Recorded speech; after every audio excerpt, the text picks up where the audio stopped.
Latest எபிசோடுகளை விளம்பரங்களே இல்லாமல் காணுங்கள்.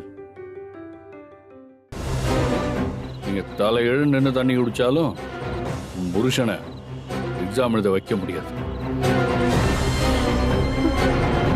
நீ விடிய விடிய இங்கேயே கிடந்தாலும் எதுவுமே நடக்காது. உன் புருஷன் மேல தப்பு இல்லைன்னு நீ என்னதான் போராடி வெளியே கொண்டு வரணும்னு நினைச்சாலும் ஜாமீன் வாங்க 2-3 நாள் ஆகும். அதுக்குள்ள எல்லாம் முடிஞ்சு போயிடும். எல்லாம் பக்காவா பிளான் போட்டு தான் உங்களுக்கு இந்த செக்கை வச்சிருக்கேன். என்ன முதா, நீ ஜெயிக்கிற மாதிரியே இருந்துச்சுல, நாங்க தோக்குற மாதிரியே இருந்துச்சுல. இப்போ உனக்கு நல்லா தெரிஞ்சிருக்குமே யார் ஜெயிக்க போறா யார் தோக்க போறான்னு. ஏண்டா மவனே, அமுதா பிள்ளைக்கு இருக்கிற அறிவுக்கு இது கூடவா தெரியாது? அதெல்லாம் நல்லா தெரியும்டா. தோக்க போறது அவங்கதான்னு நல்லாவே தெரியும்டா.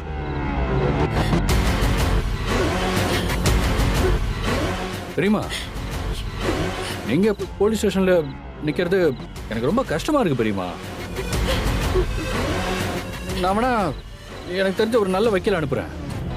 பையன் எப்படியாவது போராடி வெளியே எடுத்துருவாங்க. அதை விட்டு அவனை படிக்க வைக்கிறேன் வாத்தியார் ஆக்குறேன்னு அந்த கனவெல்லாம் அப்படியே மண்ணை போட்டு மூடுங்க.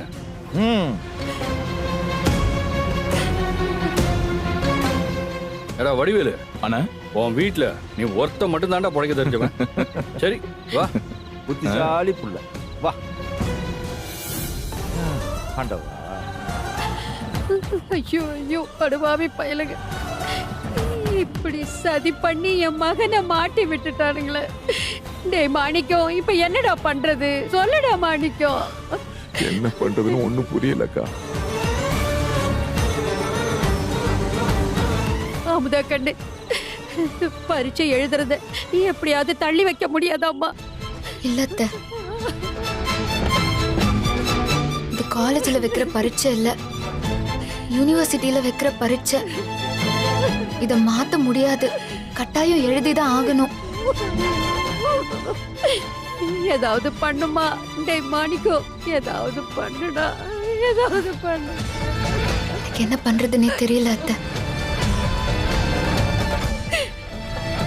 இந்த நேரத்துல யாரன்னு தேடி போய் பாக்குறது, என்னன்னு கேக்குறது?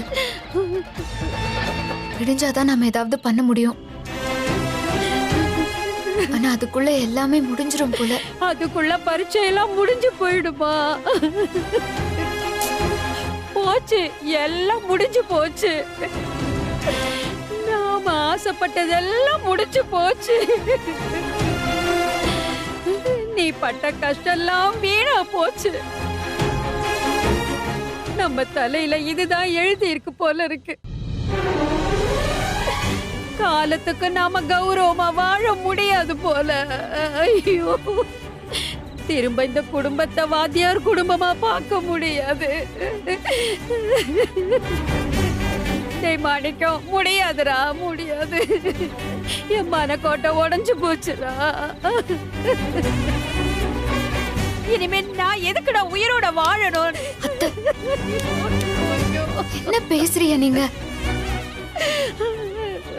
நம்ம போராடின போராட்டம் கண்டிப்பா வீண் போகாது. நீங்க முதல்ல கவலைப்படாதீங்க. உங்க பையன் நிச்சயமா வாத்தியார் ஆவாக. எப்படிமா? எப்படி? நீ என்ன சமாதானப்படுத்த இப்படி சொல்லிக்கிட்டு இருக்கியே? முதல்ல நிதானமா இருங்க. பதட்டத்துல நமக்கு எந்த யோசனையும் வராது. நாம கொஞ்சம் அமைதியா இருப்போம். அப்புறம் நாம என்ன பண்ண முடியும்னு யோசிச்சு முடிவெடுப்போம். நீங்க பயப்படுற மாதிரி எதுவுமே நடக்காது அத்தை. கண்டிப்பா எல்லாமே நல்லபடியா நடக்கும். கொஞ்சம் பொறுமையா இருங்க. ஐயோ என் புள்ள. சித்தப்பா, நீங்க ஏதாச்சும் கொஞ்சம் யோசிங்களேன்.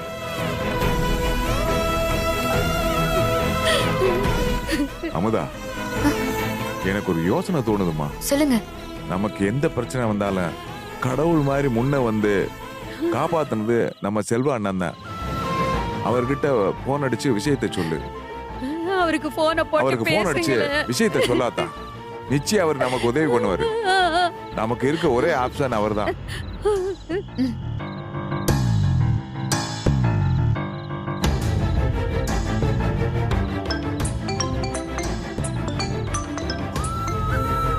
சொல்லுத்தா, என்ன இந்த நேரத்துல கால் பண்ணிருக்க? எத்தா, எதுனா பிரச்சனையா?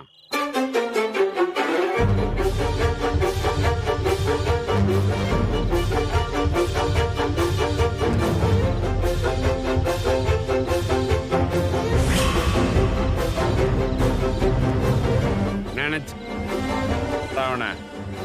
இந்த மாதிரி ஏதாவது திருக்கல் வேலை பார்ப்பாங்கன்னு எனக்கு நல்லாவே தெரியும். அதுக்கு தான் நான் மாப்பிள்ளைய பத்திரமாரு 10 தடவை சொன்னேன். ஏத்தா, வெளியூர் கூட்டு போற நீ ஒரு வார்த்தை என்கிட்ட சொல்லிருக்கலாம்ல. நான் என் பசங்களை உன் கூட அனுப்பிச்சிருப்பேன்ல, இல்லைன்னா நானே உன் கூட வந்திருப்பேன்ல. இப்ப பாரு, மாப்பிள்ளை இப்படி ஒரு சிக்கல்ல மாட்டிக்கிட்டாரு. ஏத்தா, நீ ஒன்னும் கவலைப்படாத, நான் உடனே கிளம்பி வரேன். நீ தைரியமா ராத்தா, தவான்ட்ட.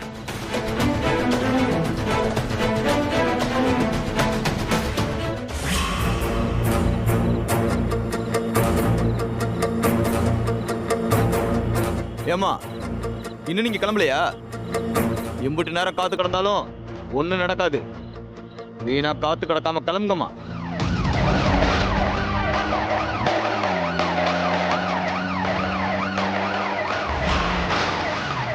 இந்நேரம் எந்த அதிகாரி வராங்க? யாரா இருக்கும்?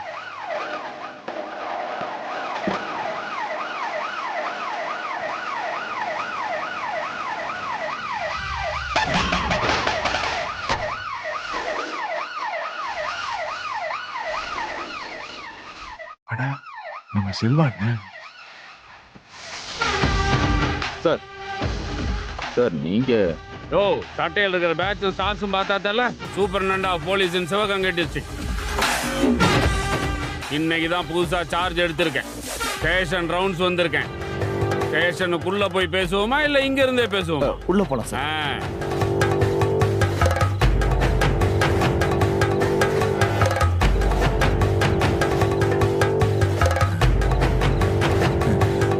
அண்ணே இந்த கெட்டப்ல கலக்குறார்ல. ஆமா, அது என்ன பண்ண முடியும்? இதான் உன் ரூமாயா? ஆமா சார். ஸ்டேஷன்ல எத்தனை செல்லியா இருக்கு? 2 இருக்கு சார். Very good sir. உட்காருங்க சார். நீ சொல்லலன்னா நான் உட்கார மாட்டேனாக்கும். தவாரு, எனக்கு இந்த ஊழ மரியாதைலாம் சுத்தமா பிடிக்காது. உன் மரியாதை எனக்கு எதுக்கு? எனக்கு சட்டம் ஒழுங்கு கரெக்டா இருக்கணும். லா அண்ட் ஆர்டர் ரொம்ப ஸ்ட்ரிக்டா பார்ப்பேன். இந்த ஏரியாவில் குற்றங்கள் எப்படியெல்லாம் நடக்குதுன்னு வேவு பார்க்கறதுக்காக ரவுண்ட்ஸ் வந்திருக்கேன். ஸ்டேஷன்ல மொத்தம் பெண்டிங் கேஸ் எத்தனை இருக்கு, செல்லுக்குள்ள எத்தனை அக்யூஸ்டுகள் இருக்காங்க, எல்லாத்தையும் முதல்ல என் முன்னாடி வர சொல்லு. அந்த ஃபைல்லாம் எடுத்து சொல்லு. அந்த ஃபைல் எடுத்துட்டு வாங்க. அந்த அக்யூஸ்ட் எல்லாம் கூட்டிட்டு வாங்க. அந்த பெண்டிங் ஃபைல்லாம் எடுத்துட்டு வர சொல்லியா? கான்ஸ்டபிள், அந்த பெண்டிங் ஃபைல் எடுத்துட்டு வாங்க சீக்கிரம். சார், டீ காஃபி ஜூஸ் ஏதாவது சாப்பிட்றீங்களா? ஓ, நான் தான் உனக்கு சொன்னேன்ல, எனக்கு சட்டம் ஒழுங்கு தான் ரொம்ப முக்கியம், மரியாதைலாம் தேவையில்லைன்னு. டீ காஃபின்னு தபாரே, இது வெறும் காக்கி சட்டம் இல்லையா, நான் படிச்ச சட்டம்.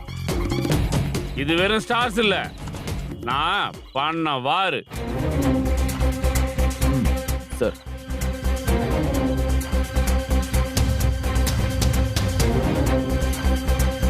யோ, என்ன இவ்வளவு கேஸ் பெண்டிங் இருக்குது? நீ என்னதான் டியூட்டி பாக்குற? ஏரியாவில் திருட்டு கேஸ் அதிகமா இருக்குது.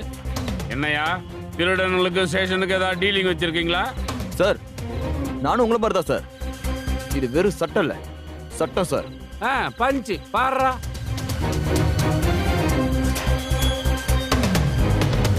என்ன இத்தனை பேர் இருக்கானுங்க? ஆமா, இவன் பேர்ல என்ன case? Chain snatching. Chain snatching. பொம்பளைங்க கழுத்துல இருக்கிற செயின் அறுக்குறீங்க, உங்க கண்ணுக்கு பணம் மட்டும்தான் தெரியுது, அவங்களோட உயிரோட மதிப்பு உங்களுக்கு தெரியல.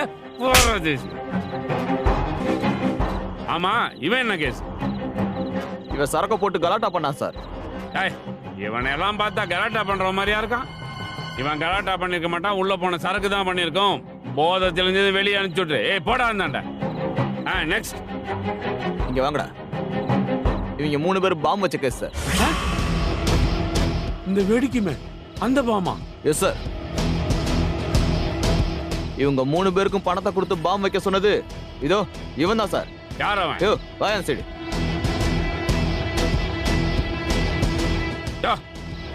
ஒழுங்கா பார்த்து சொல்லியா. அவனை பார்த்தா லீடர் மாதிரியா இருக்கான், பரிச்சு எழுதுற பையன் மாதிரி இருக்கான். அவனை போய் ஆமா வெடிகுண்டு வச்சானுங்கன்னு சொல்லி இவனெல்லாம் இத்தினுண்டு ஸ்டேஷன்ல போட்டு அடைச்சி வச்சிருக்கியே. இவனுங்க யாரு என்ன, இவனுங்க பின்னாடி யார் இருக்கா, இவனுங்க கூட்டம் என்ன, ஒருவேளை இவனுக்கும் தீவிரவாதிகளுக்கு கனெக்ஷன் இருக்கா, ஏதாவது தெரியுமா உனக்கு? ராத்திரியோட ராத்திரியா எவனாவது வந்து ஸ்டேஷனையே கொளுத்திட்டானுங்கன்னா காலையில கோர்ட்ல ஆஜர் பண்ணிடுவோம் சார். அது வரைக்கும் ஸ்டேஷன் இருக்கணும், நீ இருக்கணும்ல. நீ உயிரோடு இருப்பியாயா? சார் இவங்க உள்ளூர்காரங்க தான் சார். இவங்களுக்கு எப்படி தீவிரவாதிங்க கூட தொடர்பு இருக்கும்? அதை விசாரிக்கிறதுக்கு தான் நான் முடிவு பண்ணிட்டேன். இவனுங்க 3 பேரையும் இங்க வச்சு நீ விசாரி. தலைவனை இங்க வச்சு விசாரிச்சா சரியா வராது. நான் தனியா கூட்டு போய் விசாரிக்க வேண்டிய முறையில விசாரிச்சா உண்மையை கக்கிடுவான். அவனை வண்டியில் ஏத்திங்க. சரிங்க சார். சார் நான் என்னையா கோர்ட்டுக்கு தானே கூட்டு வரணும், நான் கூட்டு வருவேன். நீ அங்க வச்சு சார்ஜ் எடுத்துக்க, புரியுதா? Sir obey my order. Yes sir. சொல்றா. யோ இவங்க 3 இவ்வளோ தெளியா? வெயிட் போங்கடா. மாப்பிள்ள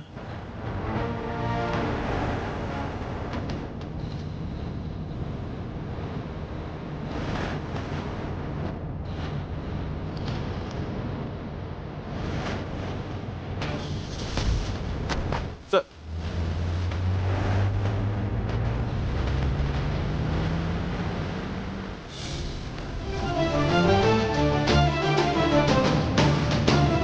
உன் புருஷன் பெரிய அதிகாரி கிட்ட மாட்டிக்கிட்டான். இனி அவனால தப்பவே முடியாது. இப்பவாவது இந்த இடத்த காலி பண்ணுங்க. போங்க.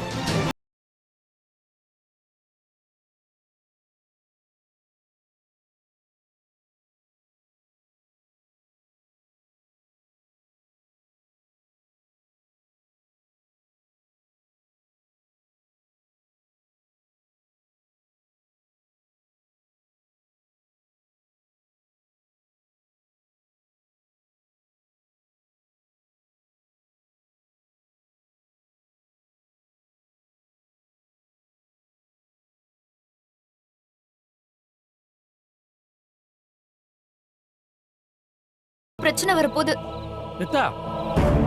என்ன பண்ண சொல்ற? கண்டிப்பா பிரச்சனை வரத்தான் போகுது. ஆனா நமக்கு இருக்கிற முதல் பிரச்சனை என்ன? மாப்பிள்ள பரிச்சை எழுதுறது தானே. அதை முடிப்போம். மற்ற எந்த பிரச்சனையா இருந்தாலும் அப்புறம் பார்த்துக்குவோம். ஏன்னா அரசு எந்திரங்கள்லாம் காலையில 10 மணிலிருந்து சாயந்தரம் 6 மணி வரலும் தான் செயல்படும். இப்ப இந்த ராத்திரி நேரத்துல நம்ம எதுவுமே பண்ண முடியாது.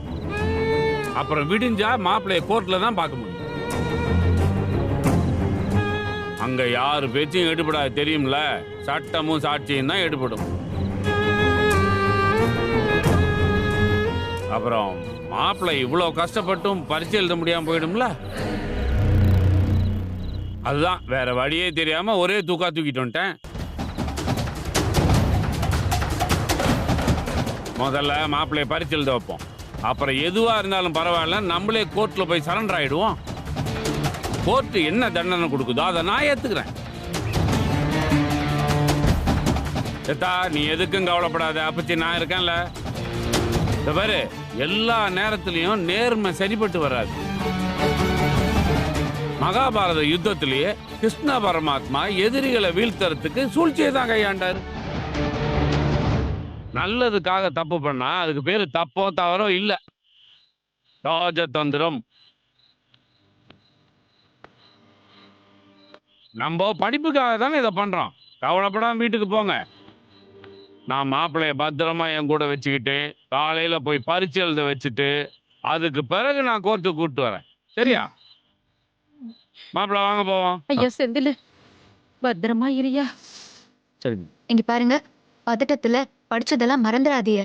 கவனமா எழுதுங்க. மத்ததெல்லாம் அப்புறம் பாத்துக்கலாம். சரி, போயிட்டு வரேன் மாப்பிள்ள.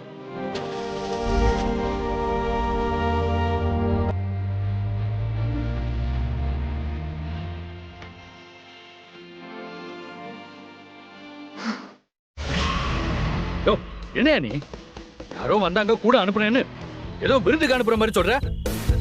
அவன் ஒரு குற்றவாளி. நாளைக்கு அவனை கோர்ட்ல நிப்பாட்டணும். இப்படி பொறுப்பே இல்லாம தொலைச்சிட்டு வந்து நிக்கிற. ஏயோ எல்லாம் எப்படியா இன்ஸ்பெக்டர் ஆன? உங்க கஸ்டடியில் இருக்கிற ஒருத்தனை எப்படியா வெளியே விட்டீங்க? அதானே காசை கொடுத்து போஸ்டிங் வாங்கிட்டா சட்டம் உங்களுக்கு எப்படி தெரியும்? சார் சடனா ஒரு மேலதிகாரின்னு சொன்னதும் எனக்கு கையும் ஓடல காலும் ஓடல. எல்லாம் நம்புற மாதிரியே இருந்துச்சு. பக்கா செட்டப்பா இருந்துச்சு சார். அதான் சார் கொஞ்சம் பயந்துட்டேன். நாம வெளியில அம்புட்டு பேசிட்டு இருக்கும்போது அவ அமைதியா இருந்தால அப்பவே நினைச்சன அவ ஏதோ ஆழமா யோசிச்சுட்டு இருக்கான்னு. அப்ப புரியல, ஆனா இப்ப புரியுது. ஆமா, அப்படி யாருன்னு வந்து கூட்டிட்டு போயிருப்பா அவனை? இவளுக்கு உதவி பண்ண வேற யார் இருப்பா? எல்லாம் அந்த செல்வா அண்ணாச்சியோட வேலையா தான் இருக்கும். அவங்கள தவிர இந்த போலீஸ் ஸ்டேஷனுக்குள்ள பூந்து இப்படி ஒரு காரியத்தை வேற யாராலையும் பண்ண முடியாது. சார் நான் வேணா என்னுடைய ஃபுல் ஃபோர்ஸை அனுப்பி அவ எங்க தூக்கிட்டு போயிருப்பான்னு தேடி பார்த்து விடியறதுக்குள்ள அவனை எப்படியாச்சும் பிடிச்சிட சார். யோ அவனை கடத்திட்டு போய் பாதுகாப்பா வைக்கிறதுக்காக இல்ல, அவனை பரீட்சை எழுத வைக்கிறதுக்கு தான். ஆமாண்ணா, சரியா சொன்ன நீ. இப்ப நான் என்ன சார் பண்ணணும்? எல்லாத்தையும் நானே சொல்லணும். நாளைப்பாரு பரீட்சை எழுதுறவன் எங்கேயா போவான்? அழைச்சு தானே போவான். நாளைக்கு காலையில 9 மணிக்கு காலேஜ் வாசல்ல போய் நின்னா அவனை ஈஸியா பிடிச்சிடலாம்.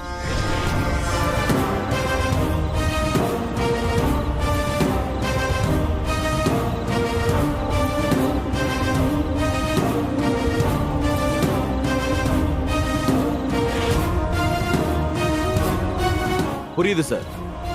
தலைய ஆட்டிட்டு கோட்டை விட்டுறாது. அவனை அரெஸ்ட் பண்ணி நாளைக்கு கோர்ட்டு கூட்டு போகணும். விட மாட்டேன் சார். ஏய் வடிவேலு வர.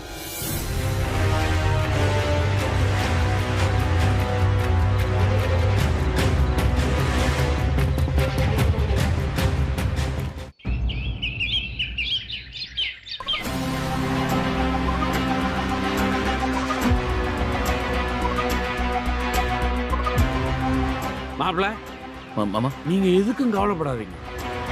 எப்படியாவது காலேஜ் காம்பவுண்டுக்குள்ள போயிட்டீங்கன்னா போதும், நீங்க ரொம்ப சேஃப்டியா இருப்பீங்க. காலேஜ் கேம்பஸுக்குள்ள பர்மிஷன் இல்லாம எவனும் நுழைய முடியாது. அதுக்குள்ள நீங்க எக்ஸாம் எழுதிட்டு வெளியே வந்துட்டீங்கன்னா போதும். அதுக்கப்புறம் என்ன பிரச்சனை வந்தாலும் நம்ம பார்த்துக்குவோம்.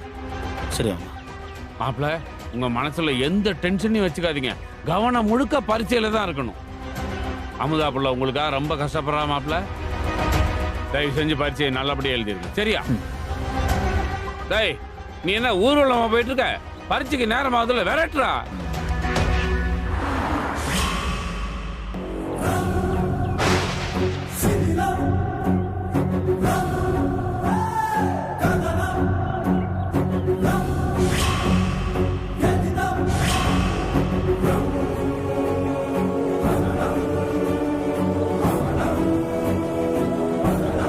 போ சீக்கிரம்.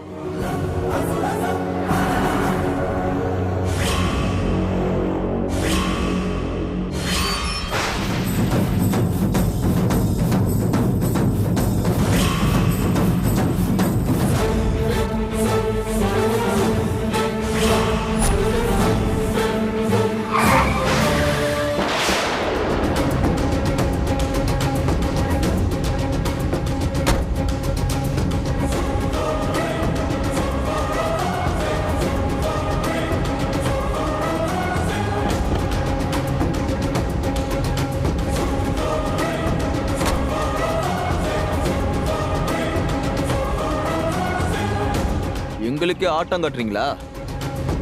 கெட்டப்ப மாத்தி வந்து தூக்குனா விட்டுருவோமா? என்கிட்ட இருந்து அம்புட்டு ஈஸியா தப்பிக்க முடியாது. அவனை மரியாதையா வெளியே வர சொல்லுங்க. ஏய் வெளில வாடா. ஏய் இறக்கி வர்றா அவனை.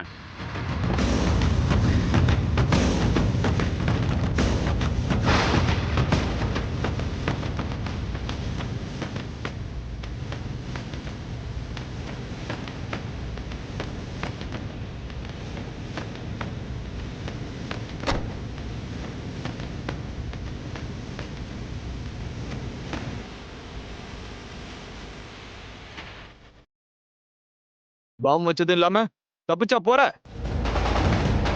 நீ எக்ஸாம் எப்படி எழுதுறன்னு நான் பாக்குறேன். முதல்ல மாஸ்க கழட்றா. கழட்றா.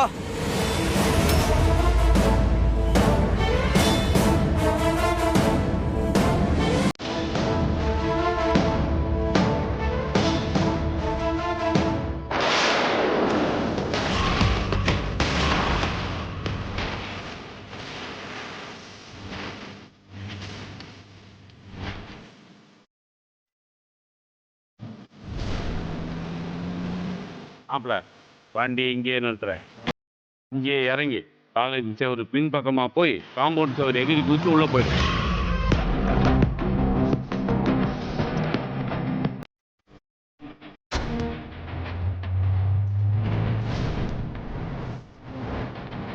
இவங்க நம்ம எல்லாரும் ஏமாத்திட்டாங்க.